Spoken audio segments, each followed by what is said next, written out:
এবং এই মুহূর্তে যে ব্রেকিং নিউজটা আছে দেখাবো আপনাদেরকে। মোহাম্মদ মিজানুর রহমান একটা মিনমিনে লোক, বিপিএল এর প্রাইমারি থাকবে না। বিপিএল এই মোহাম্মদ মিজানুর রহমান বিপিএল এ সব দলের ভাত মেরে দিবে। সেখানে ওনাবাই বরিশাল সেই ওনাবাইর মানে নাকি মলম বিক্রেতা।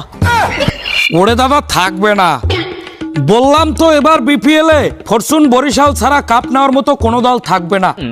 এই যে বরিশাল দলের মালিক মোহাম্মদ মিজানুর রহমান একটা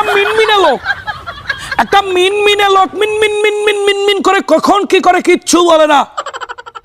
কোটি কোটি টাকা দলের পিছনে খরচ করে, কোন প্লেয়ার কেনে কি করে দলের জন্য কিচ্ছু বলে না। একটা মিনমিনে লোক। বিপিএল এ ফরচুন বরিশাল ছাড়া কাপ নেওয়ার মতো কোনো দল থাকবে না। আজকে কোনো হৈহুল্লোড় নাই, কোনো ডাকাডাকি নাই, কোনো চিল্লাচিল্লি করব না। ঠান্ডা মাথায় কিছু কথা আপনাদেরকে বলছি।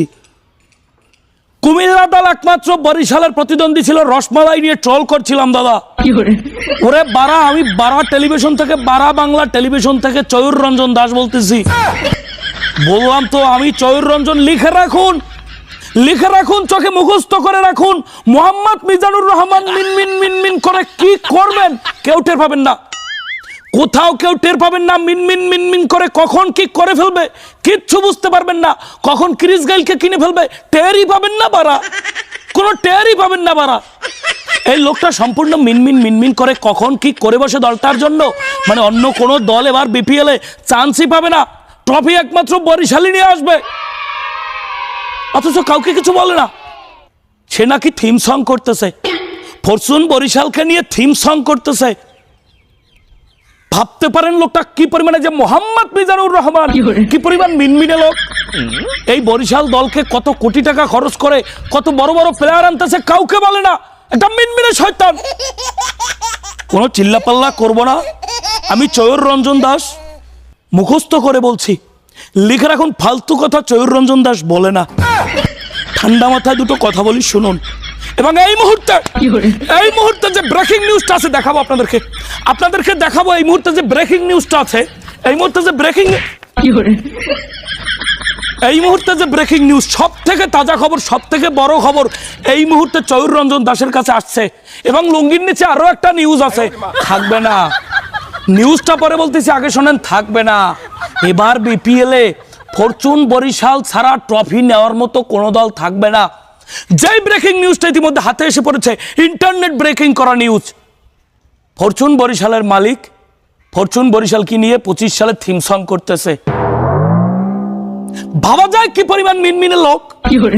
একটাবার ভাবতে পারেন কি পরিমাণ মিনমিনে হলে গোপনে থিম সিং করে ফেলতেছে, গোপনে বড় বড় প্লেয়ার কিনে ফেলতেছে। অন্য কোনো দল চান্স পাবে?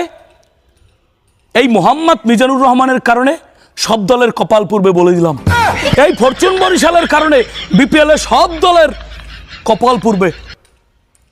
গতবার বিনোদন ভাই আপনাকে নিয়ে থিম সং করেছিল না? সেখানে ওনাবাই বরিশাল সেই ওনাবাইর মানে নাকি মলম বিক্রেতা, সেই ওনাবাইর মানে নাকি ইন্ডিয়ার দাদাদের মলম বিক্রেতা। ভাবা যায়? একবার চিন্তা করে দেখুন তো, এটা কি মানা যায়? এই মিনমিনে লোকটা থিম সং করতেছে।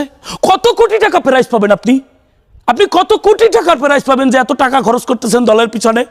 আপনি কত টাকা প্রাইজ মানি পাবেন যে এত বড় বড় ক্রিকেটার গোপনে মিনমিন করে কিনে ফেলতেছেন? কোন দল জানে না। যেখানে কুমিল্লা দলটা নাই, সব দল আমাদের থেকে দুর্বল দল, এত টাকা কেন খরচ করতে হবে? এবং আমি চয়ুর রঞ্জন দাস আবার বলে যাচ্ছি, থাকবে না। বিপিএল এ বরিশাল ছাড়া অন্য কোনো দল ট্রফি নেওয়ার মতো যোগ্যতা নিয়ে থাকবে না। বলে গেলুম আমি, থাকবে না বিপিএল। এই মোহাম্মদ মিজানুর রহমান বিপিএল এ সব দলের ভাত মেরে দিবে, সব দলের কপাল পুড়ে দেবে। বিপিএল এর প্রাইমারি বরিশাল ছাড়া কি অন্য কোনো দল আর ট্রফি নেবে না? ট্রফি কি আমনেকেই লাগবে? মিনমিন করে একটা ট্রফি নিয়ে ট্রফি মুখস্থ করে ফেলেছে।